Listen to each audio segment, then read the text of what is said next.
Okay,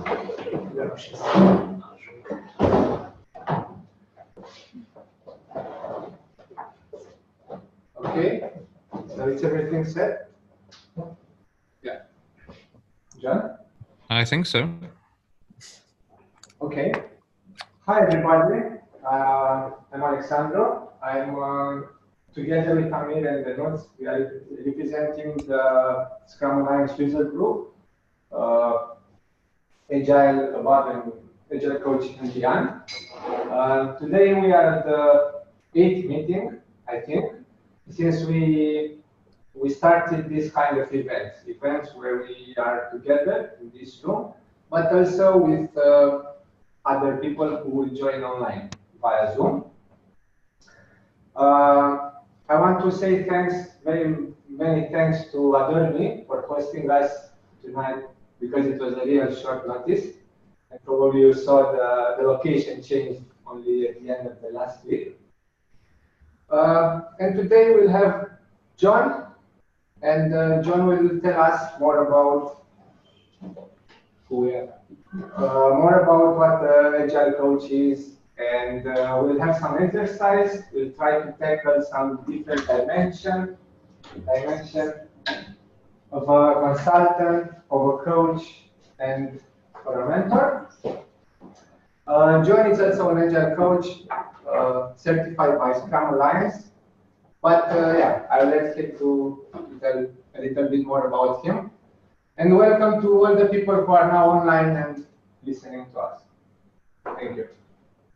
Thank you, Alex. Thank you very much. So I'm just going to share my screen. I'm going to go through a few bits and pieces. If there's any technical problems, do just reach out so I know that if things are going wrong, so I can restart or at least go through some things. Okie dokie. This will go share desktop. Can everyone see my screen? Yes, we can. Yep. Brilliant. You see the 3 hats that I have on the screen? Good stuff.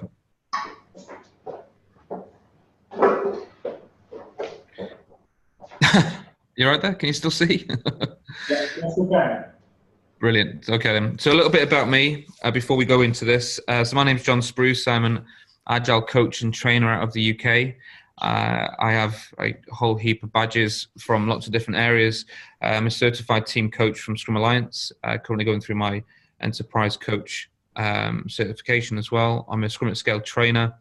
I'm a rep for Scrum Alliance as well. So I've kind of done a lot of the training side of things as well as a consulting side. On the left-hand side there, you can see some of the clients that I've worked with. I'm currently working with large financial organizations in the UK, Lloyd's Banking Group on very large kind of transformational change, focusing on DevOps as well as agile ways of working in different domains of agility. So I've gone through quite a few different areas. I used to be an avionics engineer fixing helicopters in the army, then went into IT and went via Nike, and now I'm in banks. So it's an interesting journey and interesting chapters, but that's enough about me for now, at least. I'll just give you a bit of history there. So I want to take you through a bit our agenda for today. We're going to have about 90 minutes of this session, hopefully. I'm going to go through a quick introduction, working agreement of what we're planning to do today, and then I want you to form some teams. I'll explain a bit about that shortly. Shortly after that, we'll go through what the scenario is and how we're going to actually go through and explore the different personas that you may find as an Agile coach, and how approaching the same scenario in a different way can yield different outcomes and different results. I want to explain a little bit about how that's going to work. And then we're going to have 3 separate rounds, and you're going to have your teams going to work through those 3 separate rounds, and we're going to reflect as a group as well. And then obviously feedback, right? It's Agile and Scrum. I need feedback for everything I do. So I'm going to have a little session at the end of it for feedback. Any questions so far on the agenda or any introduction there? And can you still all hear me? Thumbs up would be good. There we go. Thank you.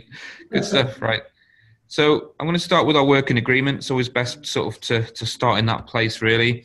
The goal today is to facilitate some meaningful group discussions, and hopefully they're going to be engaging, and hopefully they're going to be helpful as well. That's what I want to help with you guys today. I want to try and do this by discussing areas of common interest. I spoke to Amir before all this, and we talked about the fact that one of the kind of frustrations and confusions that are out there at the moment is around what the different roles of a coach is, an agile coach, and quite often people on the other side of the relationship are not really aware of what the expectations are. So trying to sort of firm that up a bit, really. So that was a common area of interest to try and do that. I want to draw as many people into the discussion as possible. Of course, you can have a free pass. Of course, you don't have to involve yourself in the execution of the simulation, the role play, but I think you'll get more value out of the session if you do. I think we should respect each other and each other's voices, and also respect our time boxes. There's not a lot of time to get through all of this, so I wanted to make sure that we'll be timers on screen, and in the breakout rooms on Zoom, there'll be timers as well. All good again? I'll keep on checking. Yeah. Thank you. So, okay, who are you and why are you here? I'm not going to do this as a broadcast to everybody. I want to do a little session quite now. Basically, get you to self-organize into teams. Now, these teams are going to be the group that's going to be working throughout the rest of this session. So ideally, people you don't already know, so that you can maybe get a bit of time to know each other. To be a 10-minute kind of get to know each other thing, talk to each other, have a little chat. And on Zoom, I'm going to create some breakout rooms so we can actually have those chats separately online. Is that okay for everybody? Yeah. All right, great. So self-organize into teams, please, and have a chat for 10 minutes. I'll put a timer on screen shortly.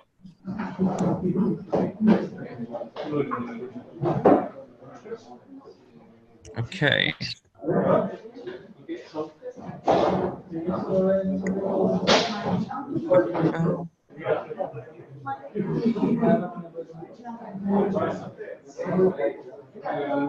Nice participants. Okay, so we've got some breakout rooms here. I'm going to create a breakout room for you guys.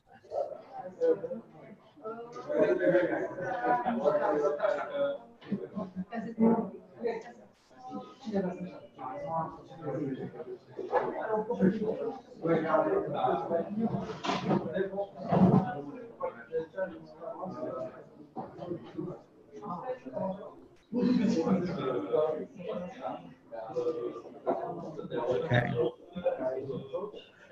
Right.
Okay, guys, about a minute left, and we'll join back in.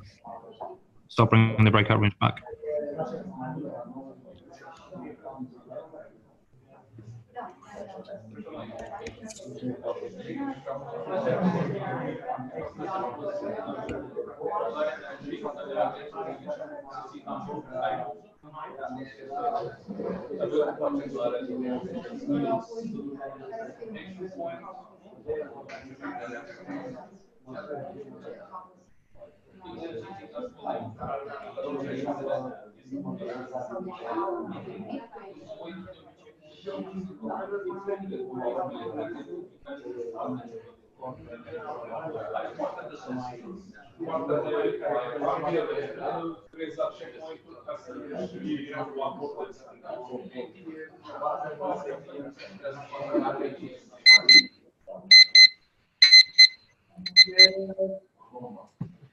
All right, did everyone hear that as well? I'm sure they did. All right, sweet. So I'm gonna, so just in case you don't know, I use a large timer in my workshops generally. It's about this big red one that you can use and you can buy and use it. But this is an app that you can purchase from the same people, and it's really helpful for workshops like this. Just in case you didn't know, it's called Time Timer. I'll send links for everything after I finish the session anyway, so that you've got access to everything. Let me just get that. Hopefully everyone's got to know each other a bit better now, which is hopefully the plan at least. And I think the breakout rooms, we've got a few people now that are enough to build at least one breakout room there. So we have Nikolai, Anil, Indrani, I think. We decided to sort of step out as well from this. So we've got a breakout room, which is great. So the guys on Zoom will be able to participate in this, which is really helpful. So technology is standing up for the minute at least. Okay, I'm just going to go back into the presentation. Now we know a little bit more about each other and we've tested the tech is working. Can everyone see my screen still? Or do they see my big face? All right, fine, happy days. Cool, thank you. Excellent. So what I wanted to do next was look at the, where are we? Get back into my presentation. There we go. A role play and the roles and timings is what I wanted to sort of share here. Need to get this breakout room thing out of the way. There we go. So what we're going to do next is what the actual activity is, what the roles are we're going to walk through, and also the timings for each of the different sessions. So the role of the team, you've broken into groups of about 3, hopefully.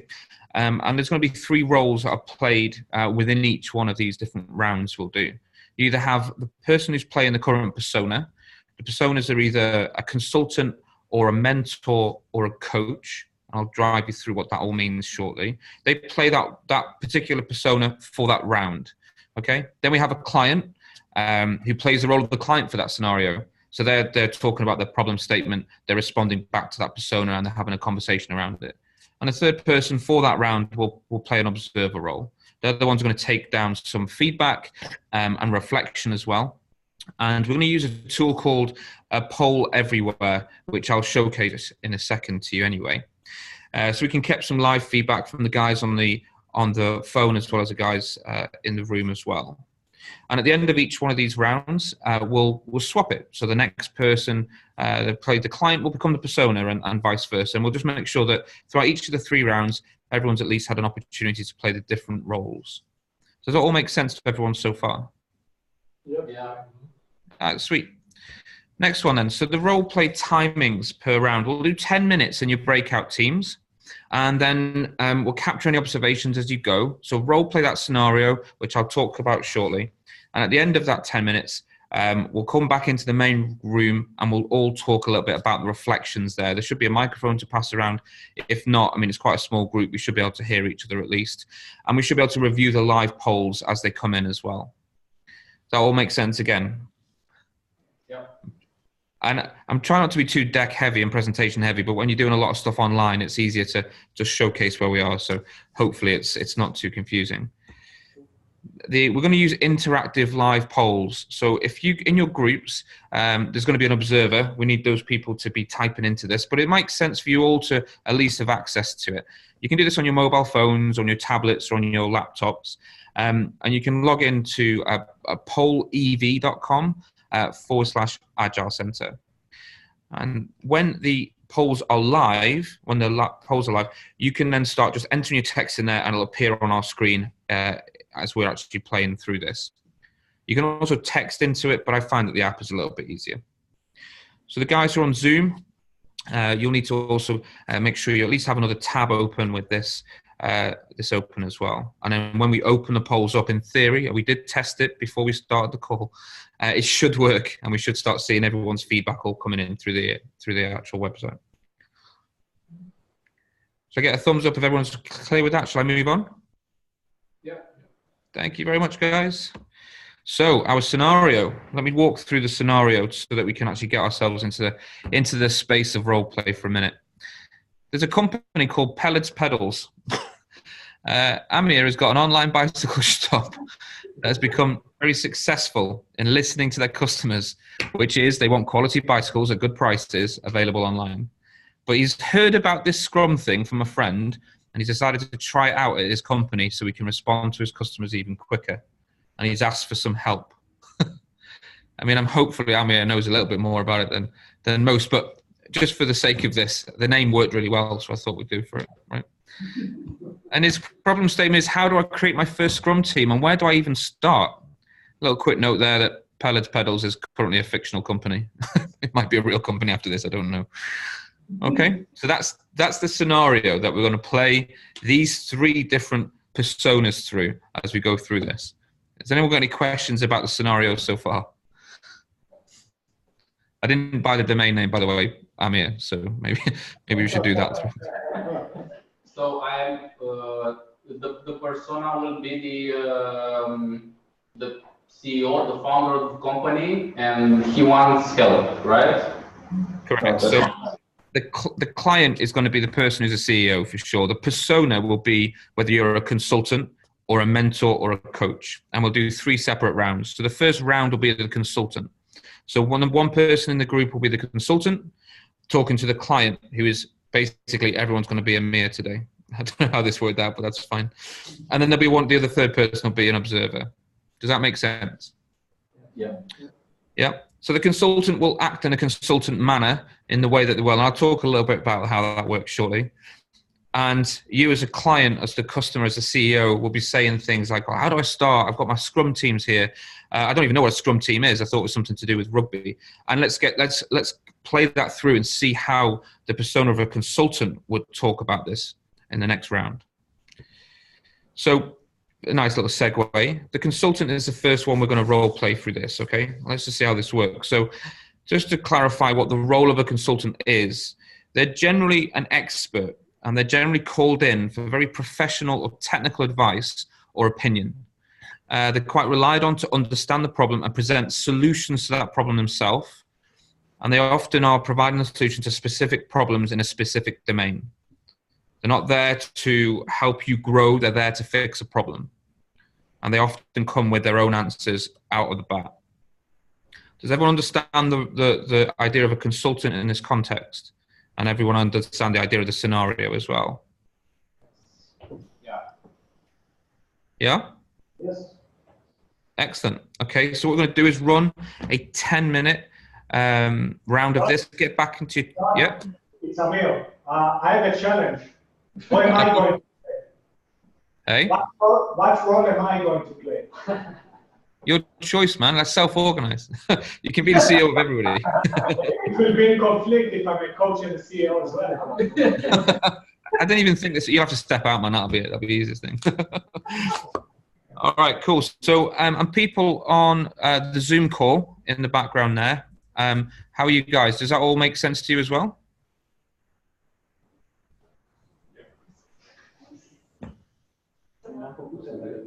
Guys, talk as well. I can unmute them all. Just give me a sec.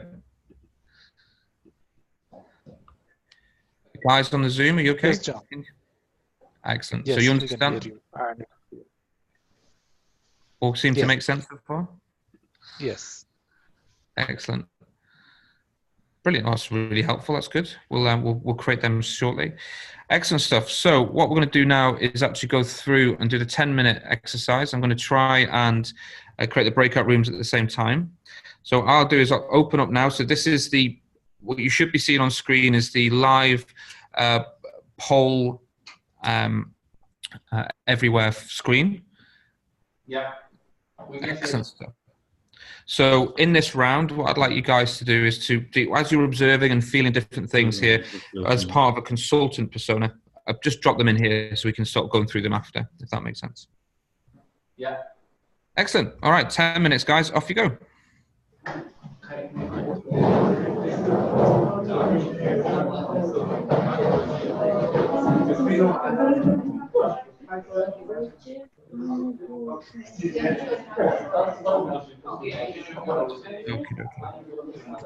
Yeah.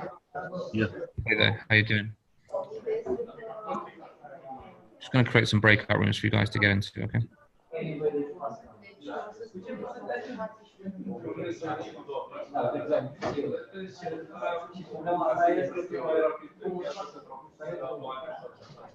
Okay, guys, you can join your breakout rooms again now if you want to.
care lucrează fiecare în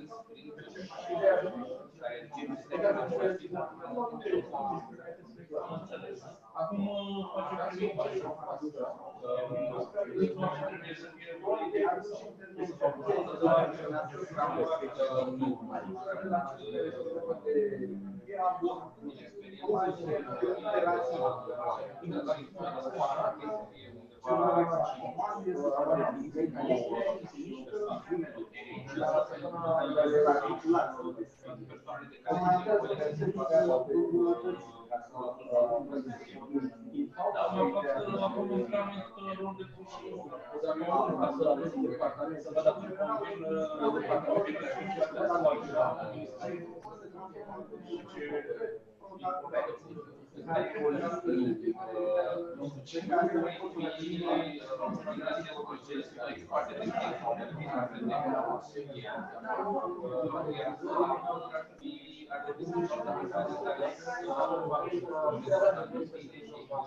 cel mai important este că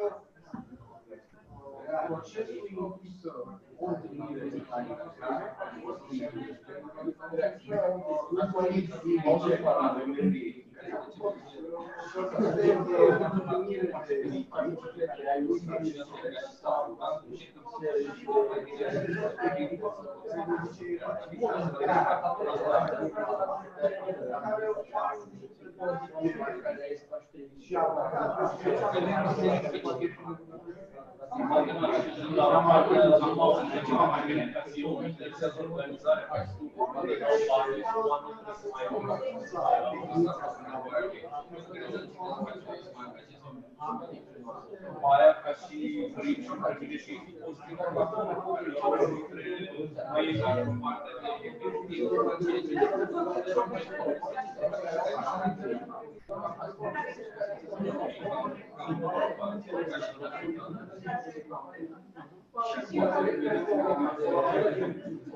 Okay, we've got one feedback on the board. There's about 3 minutes left, guys.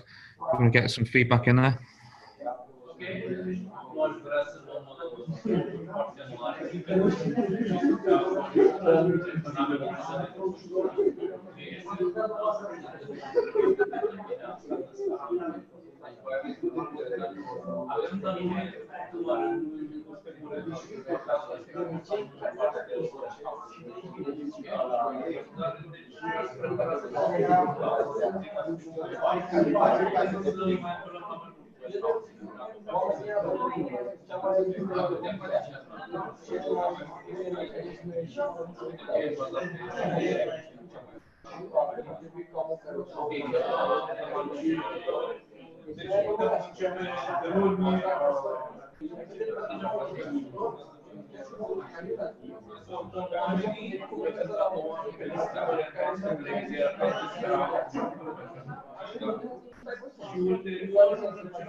Okay, 1 minute left, guys.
Okay, guys, and that's time. Everyone get yourself back to see. We've got some feedback on the screen from one of the teams there. We get some. We get a lot more. Hopefully, the poll is working. Everyone's just busy discussing things, which is good. The one we have on here, I'm not sure what team it came from, says the consultant should ask more direct questions and be curious about the specifications.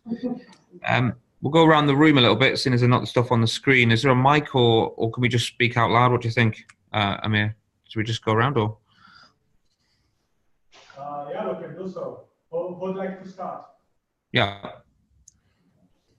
People also started to type now, so we might see the questions there. So yeah, can you see the question on screen?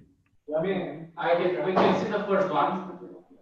Yeah, that's fine. That's okay. But I've not seen any more feedback, so you don't need to necessarily put it on here. We can just speak openly if needed. Saves having to use the tool and stuff. So in this particular area now, we've got a couple of minutes just to run through. How did it feel about the consultant in this area? Right. Who was your observer? Me. Okay. Can you please? Yeah. Okay, so I said should ask more direct questions because, as I saw in the beginning, the client was more, let's say, asking the question, and the persona, it was giving more general approach.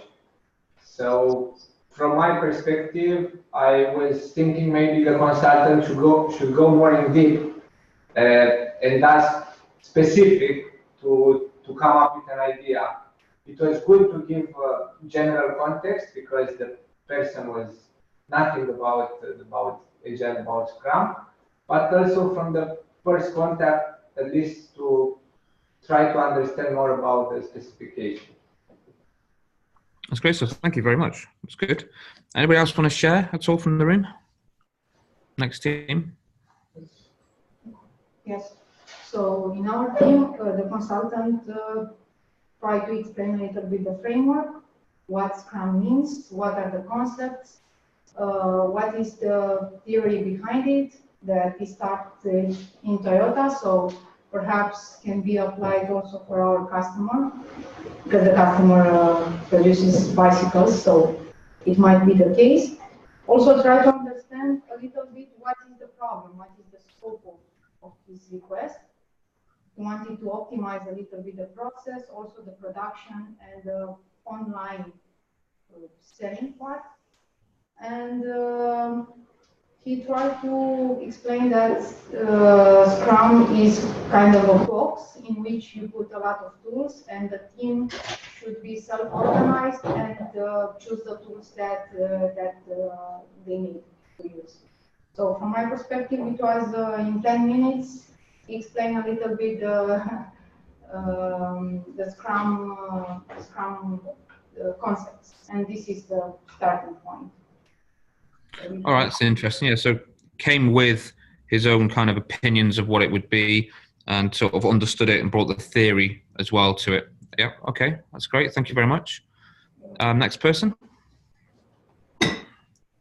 So, in our team, the ones the client, I mean, explained a little bit about the needs and what he wants to improve, and the consultant just explained how he should do it. So basically, what I've observed is that Amir needs improved feedback from his clients, and consultant explained how he can change his internal organization. Basically, starting with Scrum teams, not more than 9 person, with cross-functional teams. Yeah. Okay, great. So in that scenario, you guys have, he's come with his own ideas again. He's shown you how you should do it, and giving you a set kind of almost a framework of what you should do to pick it up, which is great. That's exactly what I expect the consultant to do. They're only there for a short period of time. They want to fix everything. Okay, great. Is there anyone else who wants to share? Don't be shy. Is that a no? Is it? In our team, it was almost like a real scenario, because the client was just like a real client. She had no idea about what Scrum is and what Scrum does. And the persona was Amir himself, so he explained the basics of Scrum in 10 minutes. So Okay, that's good. Thank you. he didn't have the time getting a whole specifics, but the basics of Scrums were covered in my opinion. Yeah, all right. So coming with that kind of direct information there. We've got some things on the screen here, a bit challenged, not in his comfort zone, and the consultant should ask more direct questions and be curious about the specifications. I suppose that kind of comes across as be more interested in the problem space rather than just coming straight in with solutions around it. So that's really interesting. Okay. Hope that was quite helpful for the first round. Yes, mate. Do we have any additional comments from people online? Let's see. We still have a couple of people with us. I think we've dropped a few people off. So we have Rumi, Anil, and Indrani. Let's bring that back up on screen and see if you guys can still see that.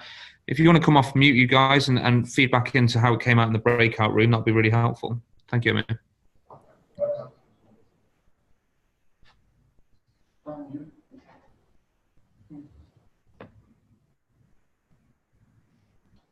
Can you guys still hear us?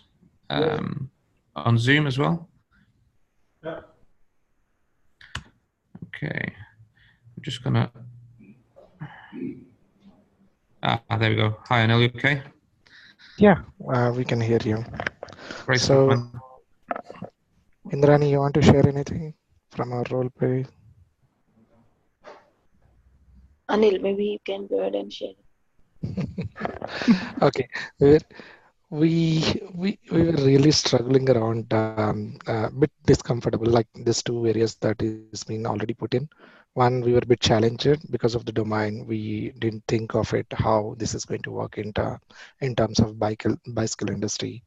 So our questions were always coming back to our traditional way of doing the development, or more of a IT sector kind of thing. That's where we were sticking to that, not went into domain specific. I really like this, asking about more direct question. That's what not our conversation was around. So we'll try to keep that in mind for our next conversations. Great stuff. Okay. And did it feel kind of different as a consultant in that space? Kind of, you meant to have the answer, so maybe that's why it felt challenging, and you weren't in your comfort zone. Yeah. Right. Okay. Yeah. Excellent stuff. Thank you for that. It's really helpful. I'm going to move on to the next section if everyone's okay with that. We're now going to do the same scenario. So still pellets pedals, still wanting to adopt Scrum and asking for some help. But this time he's going to be looking for help from a mentor rather than a consultant. So we're going to look at the mentor. The mentor role is slightly different. The mentor is a wise and trusted advisor, and they've generally got quite a lot of experience in the domain space that you're working within. The mentor is generally a teacher as well. They're often trainers or mentors as well, and they share their experience while bringing a mentee, which is the recipient of the mentoring, up through the ranks, if you like, or they're helping them develop themselves. They've got mentors who've got experience of a specific domain and can advise on the context in order to help develop the client. So very different to a consultant where they're coming along with their answer already. These guys have got, well, I've tried it in this context and this is how I would do it. That's their kind of positioning. Does everyone kind of understand the role of a mentor-mentee? And does that all kind of still resonate with you guys? Yeah, so the mentor is more like a person who tried this approach in this specific area, and the consultant was just a person that knew very well the theory and how to apply it, but didn't have that much experience, or? Correct, yeah. And potentially they might have a lot of experience, but they come with pre-packed solution in their minds. They've come back with, I think this is how you should do it, regardless of your context. And so you might have had that experience as a client, or even in a coaching environment, where a consultant type person is telling a specific way of delivering something, regardless of how it works in your environment. So if I, for example, am from a software delivery place and I go and work in a bank, and I've known how to apply it in software delivery, but I don't want to take the time to understand necessarily the context, I come with a pre-baked idea and I've been brought in to do a particular job. And that's where you come from a consultant perspective, in the persona at least. In a mentor is more somebody who's worked in that same environment. They've tried a few things. They've got the war scars. They know what works and what doesn't. And they're going to help support you into how to apply it in your environment. Does that make sense? Yeah. Great stuff. So we'll do the same situation again. So breakout rooms, get yourself in there, and I'll put up the next board as well, which will be for this persona, for the next poll. So get yourself in your groups, 10 minutes, off you go.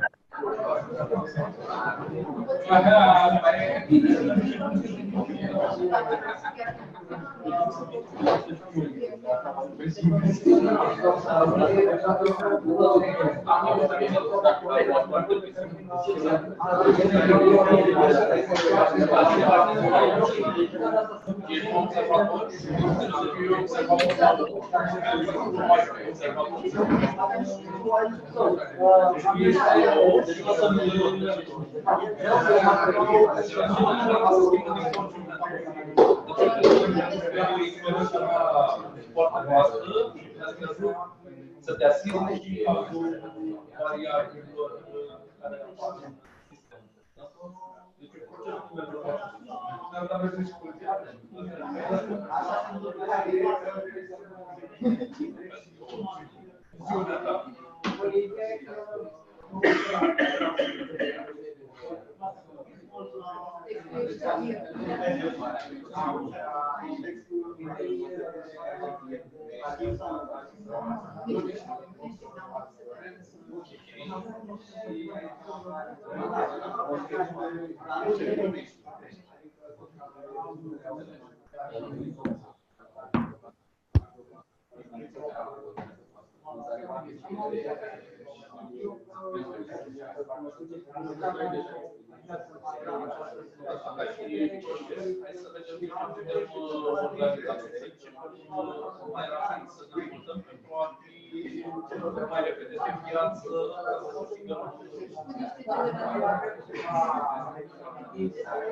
Obiectivul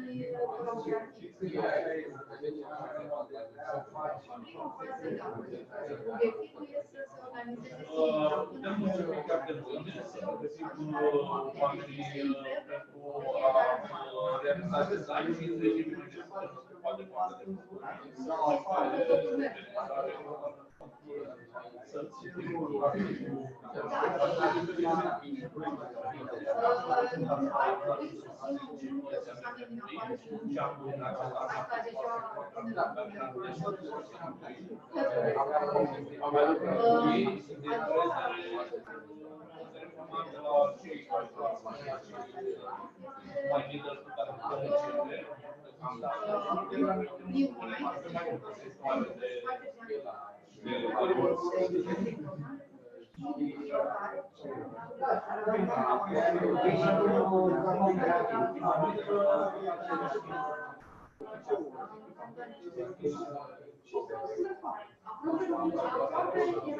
And that's time, everybody. So let's have a quick look at all of our feedback on this, see how this felt as a team. We've got some stuff that's coming on the poll quite well from the breakout rooms, I think, and some in the room as well. We'll start with the guys from the breakout room this time round, as soon as they were left behind before. So apologies for that. Guys in the room, Anil and Indra, what would you like to talk about, and how did that feel going through the mentor persona instead?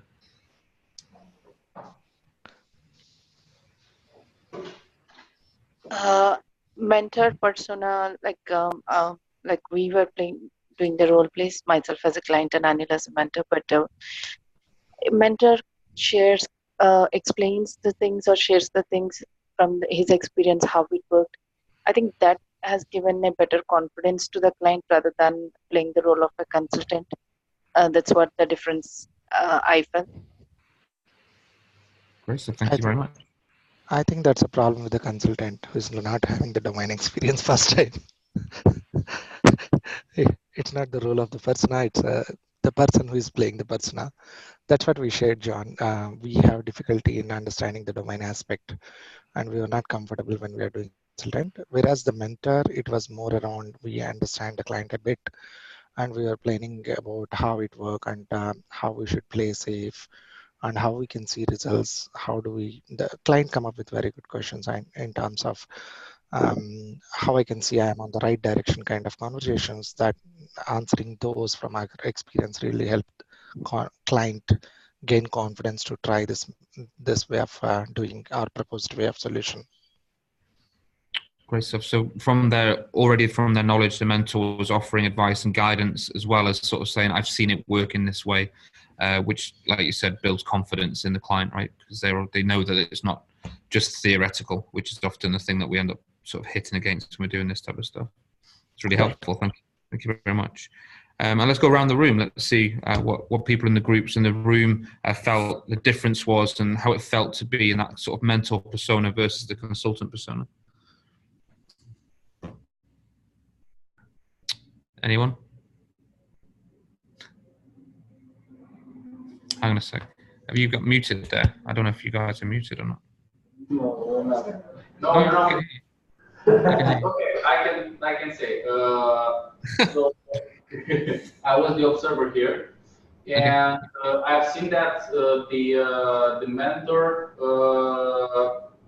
had the approach like he was someone that already knew that what the client is going through. When the client started to explain, he basically didn't even have to think about it, because he remembered that he did that before, and he was very confident having the ideas and validating them with the client. So he knew that some things would work and some things would not work. Okay. In this specific situation, yeah. Great. So thank you for that. Anybody else in the room there who does want to speak out? In our team, she helped the client identify the issues to be optimized. The issues were, the main issue was to create a bonding in his Scrum team, of the person that are working on optimizing something. They work from remote areas, so they need a, let's say, a more powerful bond between them. The mentor assigned the roles and explained the Scrum and the sprint and daily flow. I can also explain the benefits for using the method and how it can have metrics for each stage. or sprint in order to continually validate the direction and the rate of the implementation. And also assumed for the client some hyper objectives for his business. Try to influence the client to have some broader objectives. Okay, that's great. Yeah, some really good sort of focusing on the business side of things there rather than just on the theory. So looking at how we can apply that is great. Okay, thank you for that. Any other further things? One just came in when we were chatting there. One of the feedback came in and said overwhelming. Does anyone want to expand upon that at all?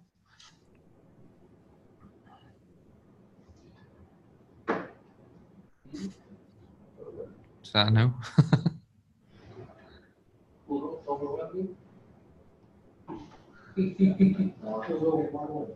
Nobody wrote it. I'm expecting it to disappear now as well then. Fine.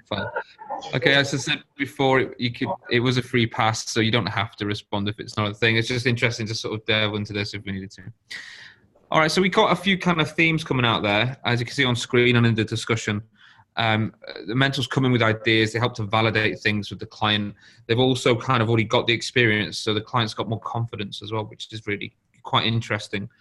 And they're helping them on their journey in a different way. They're not just saying you have to do it this way and then leaving away. The mentor's looking at how the client can then benefit from their experience and how they can go down the right path based on their knowledge and based on their experience. Does that kind of seem fair as a bit of a roundup? Yeah. Sweet. Okay. So let's look at the next section then. So we're now going to look at role playing as the coach. Just going to make sure you can see that. So role play as a coach, same kind of situation, same scenario, still Amir's bicycle company, but the persona we're looking at here is a coach.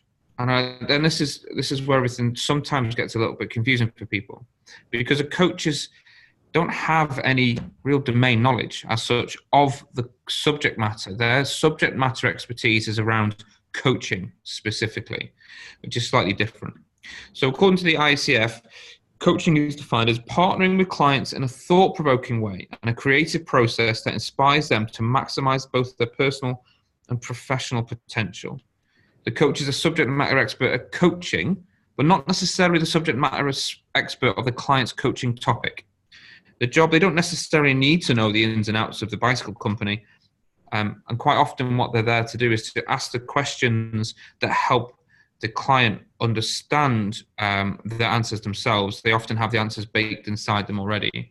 And so a coach is there as an active listener, quite often asking pointed questions which are open and helping the client to find their own way and to discover their own path, which is quite different, I'm assuming, to what most people have experienced as an Agile coach, because quite often the other two things we've already been through are the kind of work that you would generally do on a day-to-day basis. So what I wanted to do is see if we can open this up a little bit and see if we can start talking as a coach in the next scenario to see how that feels very different. Okay, bearing in mind a coach is not a subject matter expert in the domain, but they are in coaching. So they're there to help uncover the problem spaces and ask the hard questions and take people on a journey and ultimately ask why, get down to the nub of things. They're not coming with pre-baked ideas or pre-baked experience in that domain. Does that all make sense to everybody so far? Yeah. Yep. All right, thumbs up, guys. We're going to do the next same thing again, 10 minutes. Breakout rooms, get into your breakout rooms, and let's bring the poll up on screen. Same URL. Put your polls in there. 10 minutes. Don't forget to swap.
Am trebuit să uit organizarea și să ne facem complet nou.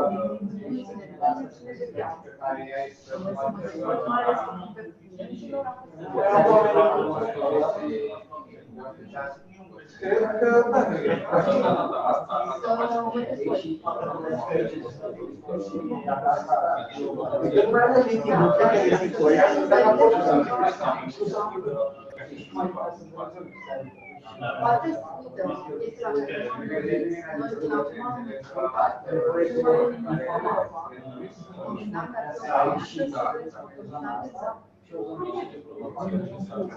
consultantul mi-a zis că o organizare nu e ok care să merg peste oamenii mei fiecare să se facă.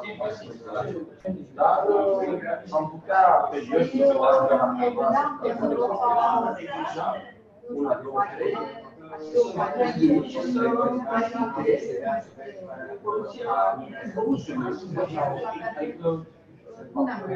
și eu acolo și să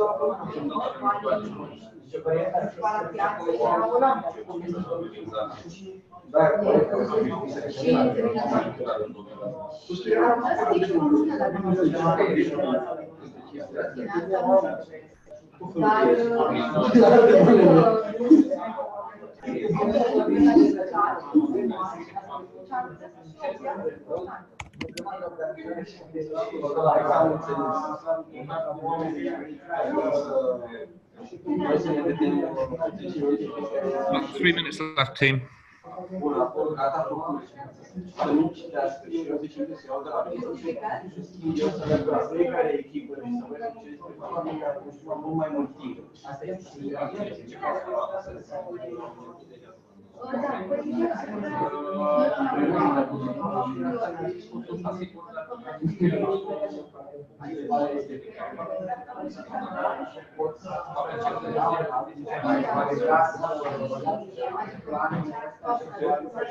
dacă țin un om de care să facă el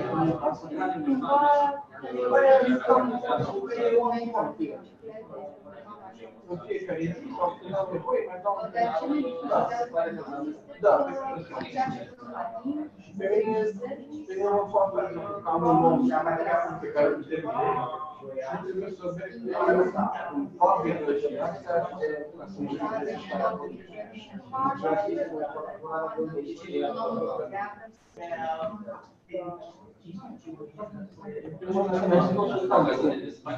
cumva are sensibilitatea care cei de la design și cei de la design mai am acolo care se poate și acum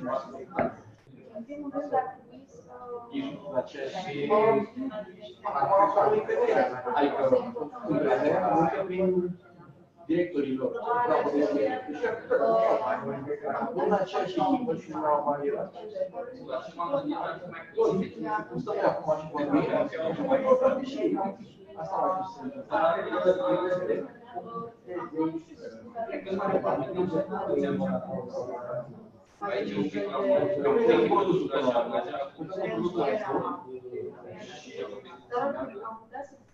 Dacă ești, nu știu ce fac, acolo în început, să ești cu lucrări în departament.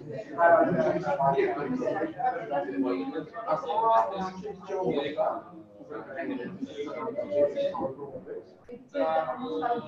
dacă poți să faci produsele cu ochii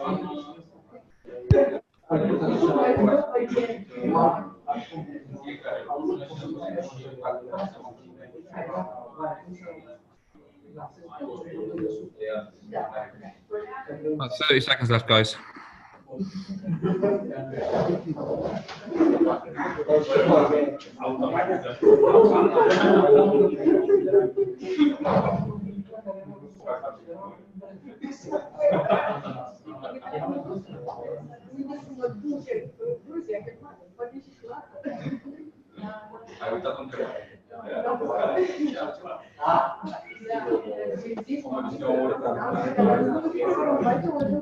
Okie dokie.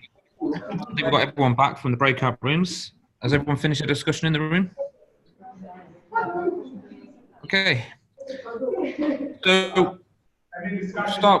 we'll start again with the guys from the breakout room. We have here helps the client to clarify his vision. I said there was time boxes. Wait for the feedback. It helps the client to clarify his vision and put order in his thoughts by trying to understand his needs and questioning.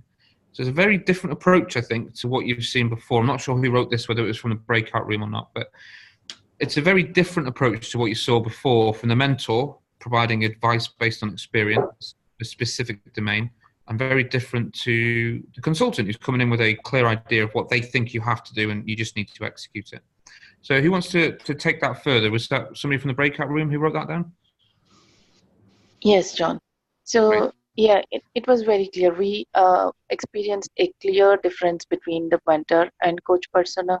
Mentor was like more suggesting what works, what didn't work, or how they can help from their past experience.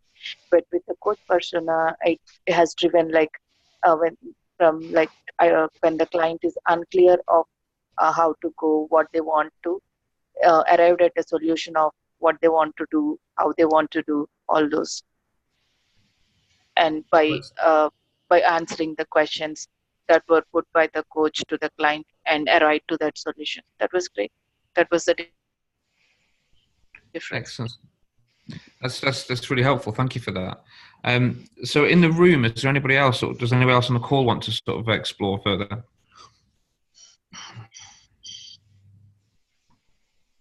I can share. Even in the short time, it was a very dynamic conversation and very open. I liked how the client came and had the dilemma of whether she is a psychologist or a coach, and the coach explained its role and even introduced a joke there, and this made all the scene very relaxed.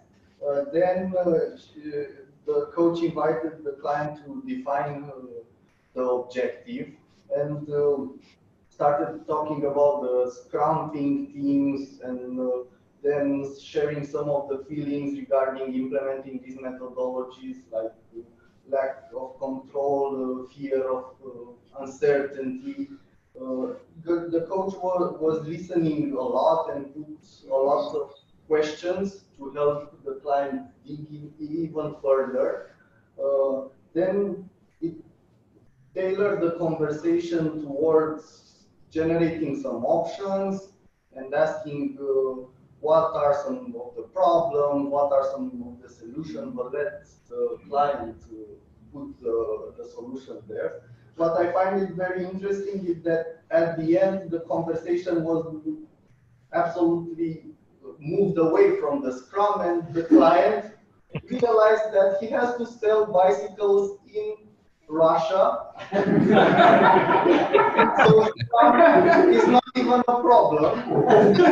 Spending to market is the actual problem, and the client seemed very happy about this solution. So Scrum, they ditched the entire conversation. So probably the client will increase his sales with in Russia.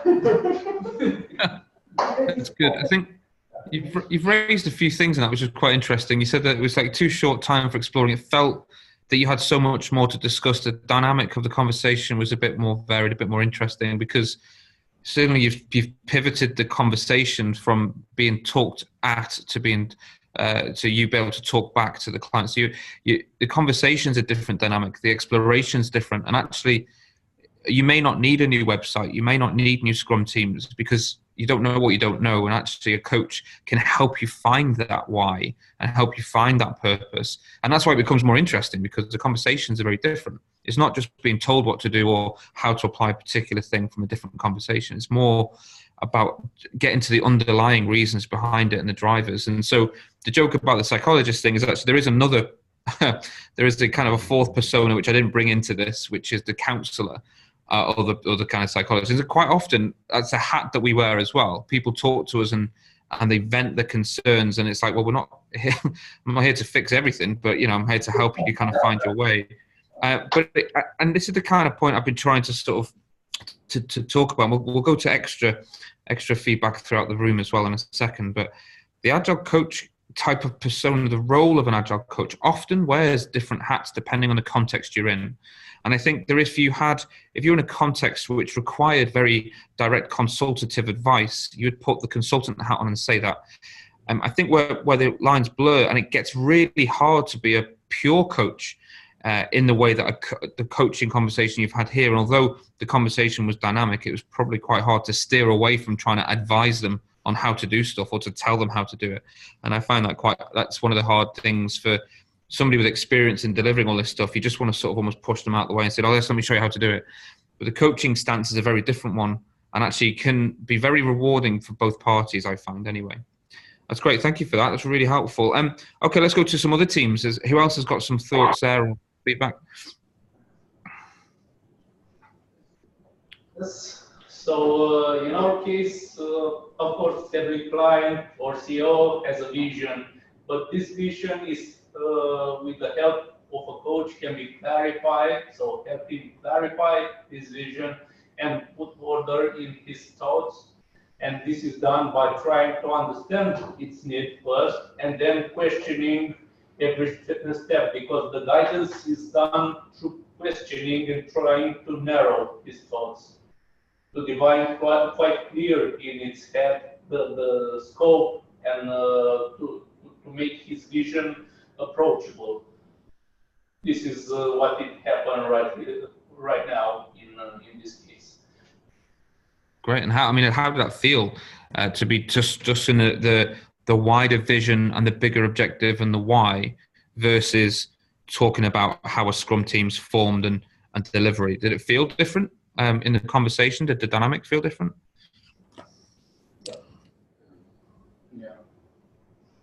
Yeah. It's a very, very different approach. Okay. Anybody else in the room would like to share further? I mean, we've covered quite a bit there, but I'd like to still open up for everyone can share. We have overwhelming again. So I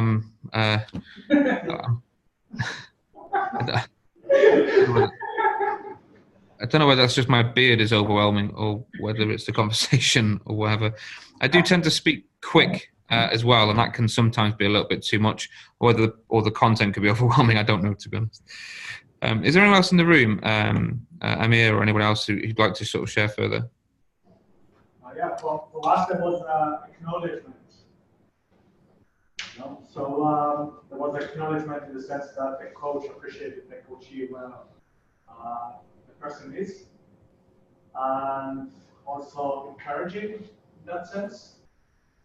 So it's really, really nice thing to witness in that sense. Cool. Well, thank you very much, everybody. So, and that's often the case when you get into really interesting things as well. It does feel like there's not enough time to get underneath it, but you can feel the difference in the conversation and the approach. And actually, if you applied that as a Scrum Master or an Agile Coach or an Enterprise Coach or whatever else, you can feel that you can ask and position things in a different way that can actually drive the conversation in a different way. And it's actually helping the client to understand, or the coachee to understand, that they've got the answers within themselves. It's just that you need to help them explore where they are. And that can give them a much bigger sense of achievement and understand what the priority of this stuff is. Just because Amir had heard that the Scrum thing's a good idea, he's going to apply it. Actually understanding and uncovering the purpose behind that actually might drive him in a different conversation, in a different direction. And that's the interesting part of these things. Okay, cool. So what I'd like to do is to have a last sort of session now, which pulls all of these together. What we want to try and do here now, let me get back into my screen. There we go. Is to have a short group reflection now. Now you can stay in your existing groups. You can move into all the coaches in one group and all the mentors in another and all the consultants in another, or just do it as a group discussion. I'm happy for you guys to self-organize. What we're going to do is put another timer on the screen for this one and have a final kind of group reflection about what we feel the big differences are between those three different approaches. Maybe also how they can be applied in different contexts, because some people can be a pure play coach but not be able to put on a consultant hat, and not feel like they could do that because they might be doing a disservice. And I think the idea I want you to explore is, when do you think in your context these can be used? And is there a particular role for each one of these within the overall role of an Agile coach? Does that all sound fair? Yeah. Yeah? All right, cool. Let's get another discussion going. Last one. This is a bit of a roundup now, just to sort of get your thoughts, your overall thoughts. I'll run the next slide. I'll get the breakout rooms running, and we'll have one more poll at the end of this as well, and we'll do a bit of a wrap. Okay. Off you go, guys. Self-organize. Decide how you're going to do it inside the room. Breakout rooms, I'll open you back up again.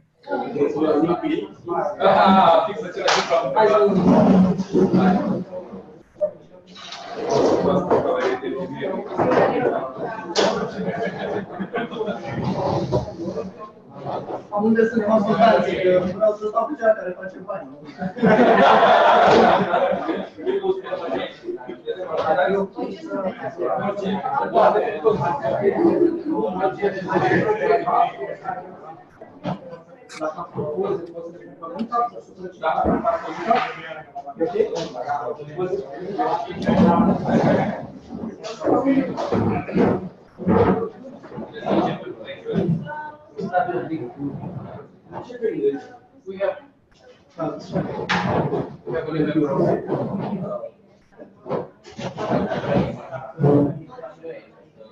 So what would you say around that? Now the difference between the approach is a mentor, consultant, and the Agile coach. Now I heard this saying, and I'm also sort of, we've had this discussion before, I'm sort of blaming the existence of Agile coaches on the fact that management is really poor. Because normally speaking, a manager's job is to really choose the right people, get them to work together, at their optimum, right? That's what a good manager does. But that's not happening, unfortunately, for various reasons. Managers are chosen not for their management competencies, for their, let's say, business management. Maybe just because they've been with the company for 6 years. That happens a lot, having people, promoted just. But let's go back to the, so that's where the Agile coach comes and does this amazing job in an agile way, meaning it needs to identify the problems and bottlenecks, which sort of really hamper the team from achieving their goals, working together properly, and identifying as John, sort of focusing on the fact that there's a lot of parts. There's consultancy, so that's basically compass in the technical area, being able to really focus on technical issues and get the others also working together towards the goal. Then there's a mentor who sort of helps people, to grow, to get up to speed. There's the Agile coach, which sort of keeps continuously on how things are working, discussing with people, not necessarily about the problems, just to see how they work, how they feel about each other, where do they feel there's a need for improvement, right? Because an Agile coach coming in, I don't know if you've come across these teams of working together for 5, 6, 7 years. They're just, they work like a perfect mechanism. Everyone knows what the others are capable of. They sort of slice the jobs between them. Everything goes smoothly, no problem at all. You haven't come across this, but it does happen. It does happen sometimes. I just sort of coming from a top ideal situation to where the Agile coach is really needed, because if the team isn't working like that, then you need through interaction, through discussion, through observation of the dynamic between team members, to identify those issues that need to be addressed and they can be anything. Yeah, well, the Agile Coach can be a, exactly as we discussed, can be a mentor. Because the Agile Coach was, I believe, maybe he was in a company, he was where, somewhere where the same process or the same product was delivered. At least at the beginning. It doesn't actually. When you start to implement a kind of methodology or something, that we have to be more or less consultant first and then a mentor. Because you start with the first steps and you apply the methodology. Either it's Scrum or Kanban, doesn't matter. You have to set it first. I believe that the company that hires the coach, basically at first it expects the coach to come with ideas as well, not only with questions. The transformation program. You need more of a directive attitude and then supportive as the team mature, and then just stay there and observe the team, let them be as autonomous, because I think this is the success of an Agile coach, to be quite well self-organized, the team, and to spread the idea even more. So through the department maybe, or to show how good is the Agile, so the recipe to achieve the goals for that project. This is how I see the Agile coach in the big picture. And also from my experience, I've seen different people and use different ways, different hats, because it depends if you're there at the beginning, but is a senior manager, he cannot be a mentor or a consultant. It has to be some kind of coach, because they don't accept easily your ideas. So it depends on the people. With higher management? Yeah. More some kind of managers. To be more of a consultant than coach. So I met people who were in managerial positions who didn't accept easily my consultant role, let's say. So I had to be more a coach with so it depends on the people also. So in the same company you play different roles depending on your and different hours and different days and okay. Because you also mentioned that in a company you can play roles for full time, but in the same week with some people you are the same day you are a coach, and after 2 hours you are a consultant.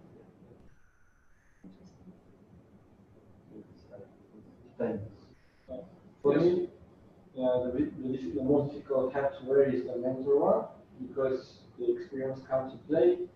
And what I would say is that, let's say, most of the employees require most coaching, but most managers are either looking for solution, or they are looking for someone with greater expertise or higher seniority. So the age becomes a factor in being a mentor. So I don't know. For the moment, I don't see myself as a mentor. It's very difficult to wear that hat. I almost never wear it.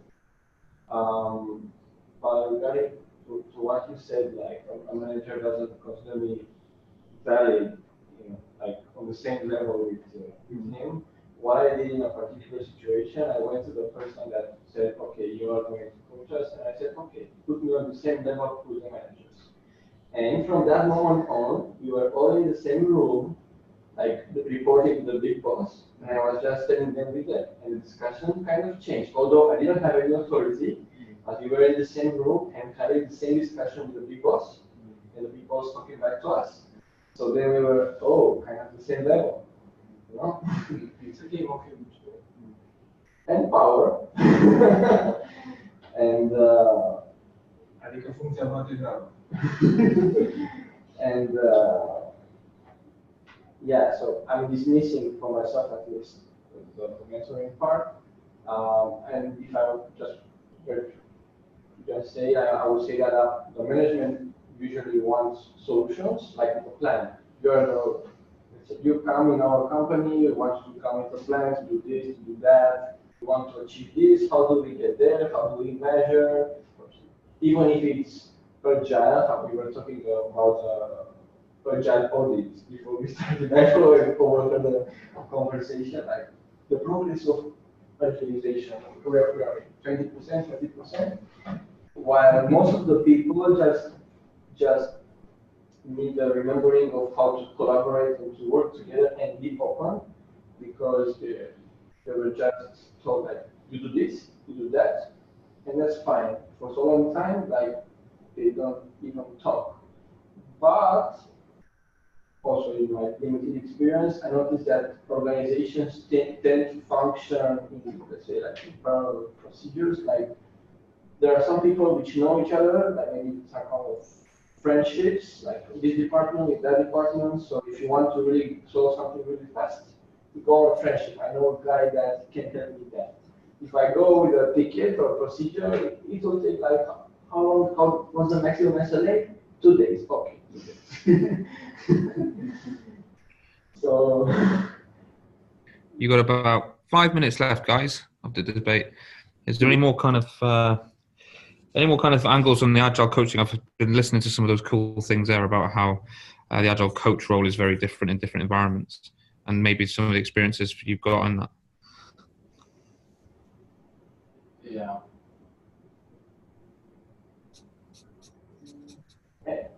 Okay, I'll add something. Regarding the coaching hat, I don't know, but when I'm talking, let's say because I'm working as an engineer in IT, when I'm talking with the engineer wants advice or is unsure about something, let's say smaller in orders of magnitude. But when I'm talking with a manager, he's uncertain about a decision which affects teams or, let's say, larger stuff. So for me, staying in front of him, it's much difficult and, I don't know, also risky, because the consultant wants just to offer a solution. I'm not sure if that's going to work.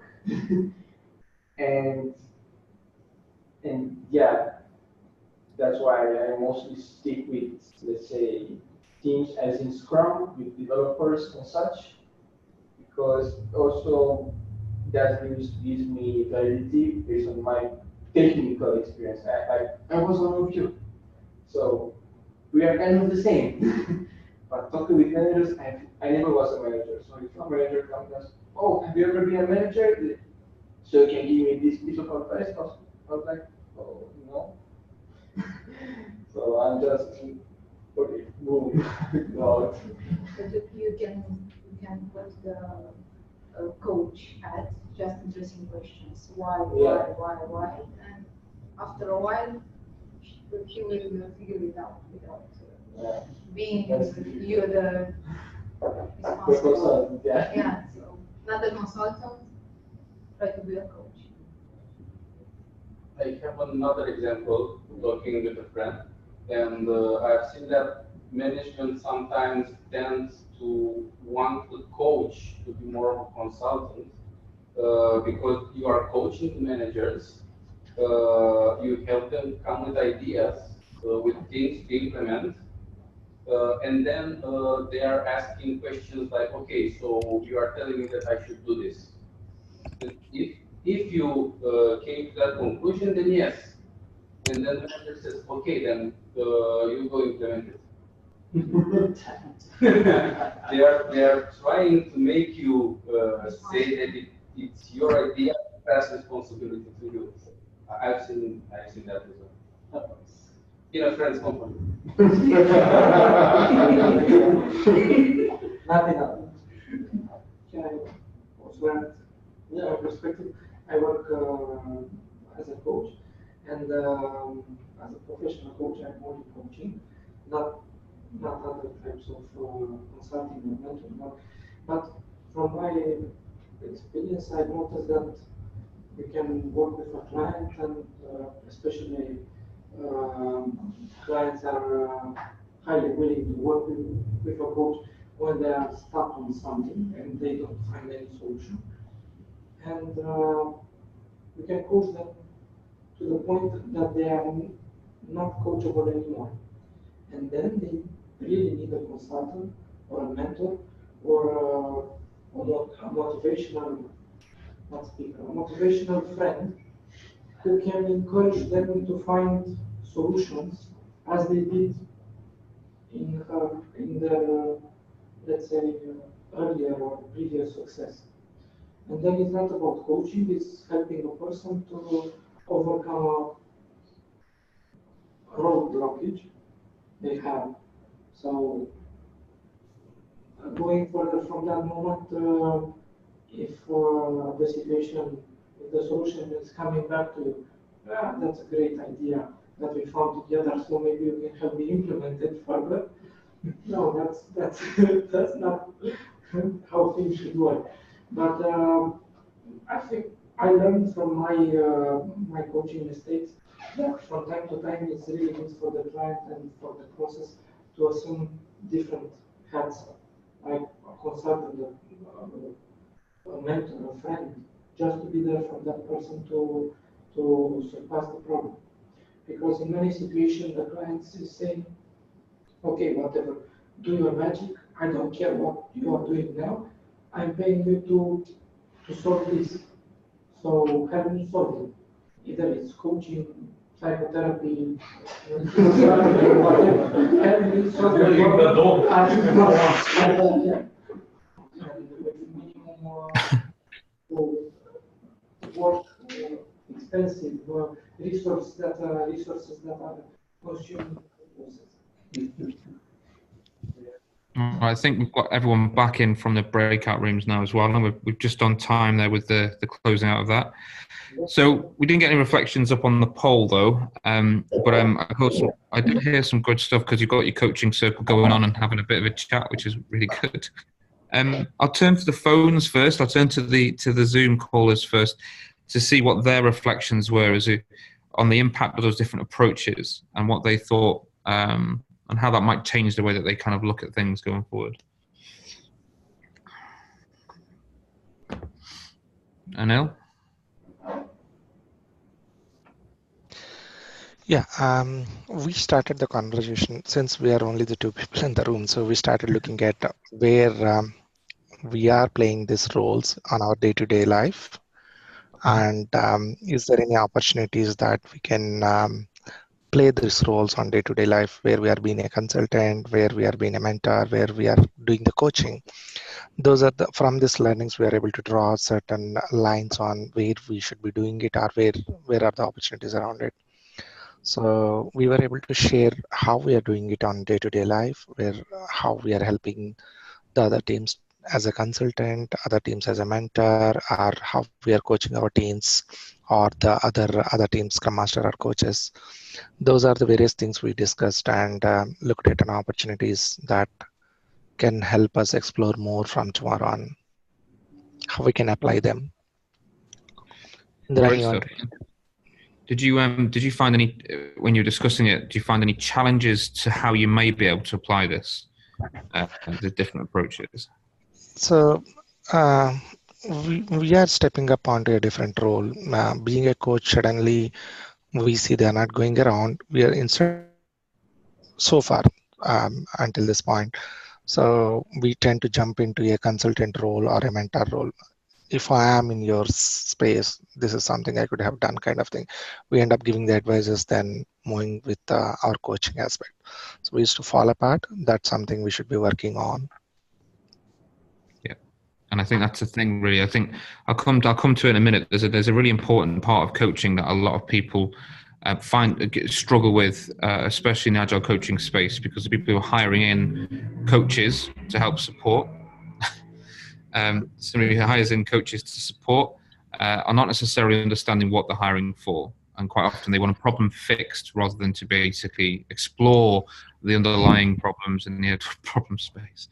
So we'll talk a little about that shortly, and I think that might be the thing. Is that definitely, go on? Definitely, that is what we see. The Agile coaches who comes on board with the organizations or different organizations, we see them on the conferences and other places.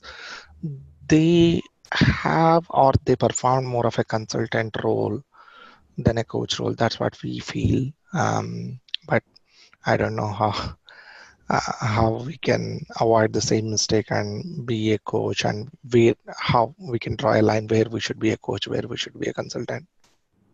So when you go through some more formal coaching training, and you can talk to Amir more specifically around this if needed. He's gone through the CTC journey the same way that I have, certified team coach, and also on the kind of CEC journey as well, through Scrum Alliance, that is. The pathway goes through Scrum Master, Advanced Scrum Master, Certified Scrum Professional, then up into the kind of CTC guide level. To get onto that route, you not just have to go on a 2-day course or do a certain kind of stuff. There's quite a lot of rigor around making sure that you've gone through the kind of the right training, if you like, and the right formal coaching training. So there's definitely some interesting things you could look at there, as well as the ICF. But one of the key tenets of coaching effectively is contracting effectively at the beginning of the coaching conversation. And I don't mean contracting as in engagement with an employer or contracting on day rate. I mean contracting with what the expectation of the coach role is and what the coachee's role is in the engagement.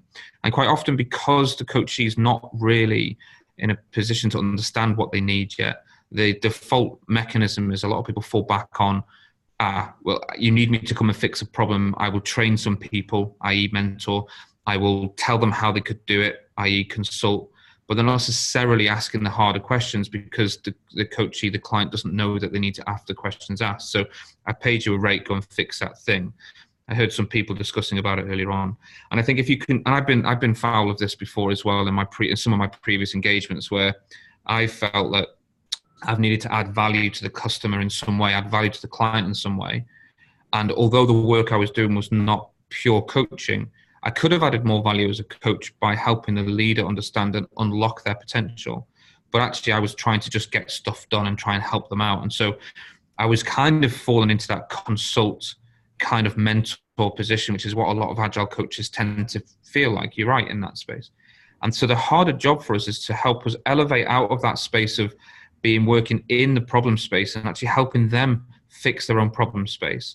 And that's really hard, and actually takes quite a bit of practice. It involves active listening.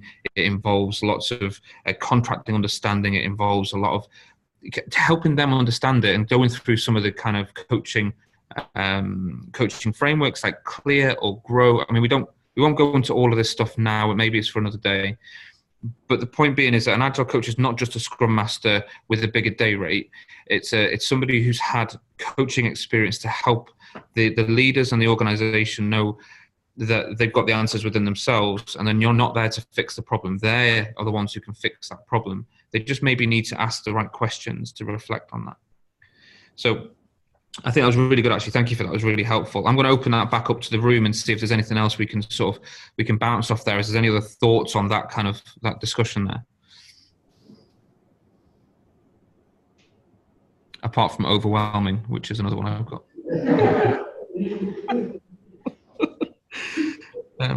So anybody else? So I'll pick on Amir again. All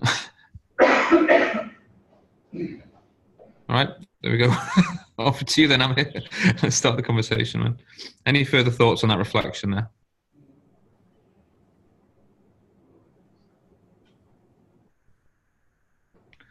In the room, anybody? We already discussed. I know, but just any highlights, because some of the people on the call didn't hear your stuff, right? So it's just more about any thoughts and reflections that can summarize that discussion you had in your circle. What I remain with is that the idea that depending on the situation, you need to switch hats and also be one of the 3 roles. Even if you are hired as a coach, you might actually be also a psychologist.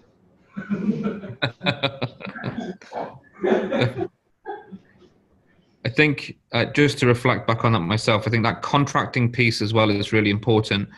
Even in that, when you realize you've got to wear multiple hats, is that if you can say to the client when you're starting to work with them that when they're engaging with you as a coach, you can wear other hats, but to really help you fight the battle that sometimes comes from within, as like you get this kind of dissonance where you feel like you should be able to do some stuff, but you kind of pigeonholed into a particular area, which means you have to do the consulting work. If you contract early enough, it's fine to still swap hats, as long as that's the understanding between everybody, and that makes your job more effective. But don't, try not to get into a position where you're calling coaching, consulting, and consulting mentoring. They are three things. They can all be stuff that you can do and different hats you wear. So yeah, I totally agree. I think you can do the things differently, but the contracting up front to make sure that everyone's aware of what you're there to do is actually probably more important than the initial job that you start doing. Any other thoughts from anybody? How do you do the actual contracting in like business contracting? Now that this role or became either integrated within companies so that HR has to do a formal way of describing the role, or it has become a business where you have to somehow generate a service that some company needs to also have the justification that they receive something valuable. So how is the actual contracting going? Not the contract, the relationship with the client, but the actual contract. The actual contract. So that, that's we could probably do about two days on that. I think I could write overwhelming back in. I think there are a couple of different ways. I think when you work in an environment where HR don't have that they have the hole to fill, they need a coach in there, an agile coach to do it, but they don't have the role defined. One of the things you can do is look at that as an intervention in its own right and help them understand what the requirements are for that role. You'll see jobs out there which is an agile project manager coach / and it's kind of everything in the description is just at each, is confusing each other, it's confusing itself, and that's because they don't know what they don't know. They've been told by people that it should be somebody who's from that kind of experience of program project management, so they're looking at a consultant side, and they've heard this agile coaching thing is something that they want as well, so they just bundle it together. And quite often you could help them with feedback on that particular role description. If you were to look at from a coaching perspective, and you wanted to, and you were looking at a contract with a client, there are coaching contracts that you can get drawn up. And they're freely available, they're online, you can find a bunch of these things. But the idea in this is to sort of help explain, as a coach, what your engagement is, number of hours a week, number of days a week, whatever it would be, and what the responsibility is for both the coachee and the coach. So if you go into more of a kind of formal coaching side of things, rather than just agile coaching, I say just agile, but from the agile coaching perspective, there are coaching contracts you can put in place there as well. So from a business side of things, there are things you can put in place to help with that, and to help identify and really clearly differentiate what you're there to do. I think the coaching engagement, as in the relationship, is as important as that as well. You almost like the coaching contracts are very lightweight, generally speaking, because actually it's more important to build a relationship with the individual that you're working with. I've found anyway. But I can pull some stuff together and share after this session if that's helpful to anybody. John, we are running a little bit late. I would like to invite everybody to stay connected with you so that they can post some questions and get some answers. Many thanks for this valuable session.